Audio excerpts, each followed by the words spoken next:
السلام علیکم ورحمۃ اللہ وبرکاتہ۔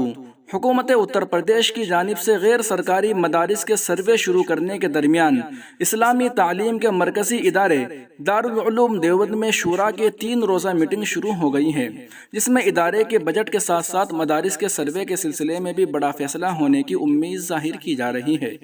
شورا کا سہ روزہ اجلاس پیر کی صبح 9 بجے سے دارالعلوم دیوبند کی گیسٹ ہاؤس میں شروع ہوا، جس میں سب سے پہلے ادارے کے بجٹ پر بحث کی جا رہی ہے۔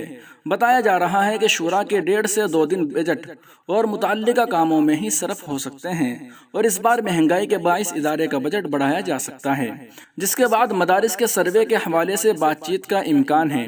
3 روز میں شورا کی 5 نشستیں ہوں گی، جبکہ کمیٹیوں کی الگ الگ میٹنگیں ہوں گی۔ تاہم دارالعلوم دیوبند نے مدارس کے سروے کے سلسلے میں الگ سے ریاست کے بڑے مدارس کی کانفرنس 18 ستمبر کو بلائی ہے، جس میں دارالعلوم نے سروے پر اپنا موقف واضح کرنے کی بات کہی ہے، لیکن ریاست میں حکومت نے ٹیم بنا کر مدارس کا سروے شروع کر دیا ہے، اس لیے 18 ستمبر کو بلائی گئی کانفرنس بحث کا موضوع بنی ہوئی ہے۔ سروے کی مخالفت کرنے والوں کا کہنا ہے کہ دارالعلوم دیوبند جیسے اہم اور مرکزی تعلیمی ادارے کی جانب سے سروے شروع کرنے کے باوجود اپنا موقف سامنے لانے کے لیے 18 ستمبر کی تاریخ سمجھ سے باہر ہے۔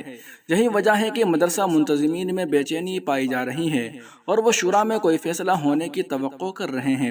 شورا کی میٹنگ میں اہم ترین اراکین شورا حصہ لے رہے ہیں۔ باری تعالیٰ سے دعا کیجیے کہ اللہ تعالیٰ بہترین نتائج برآمد فرمائے، آمین یا رب العالمین۔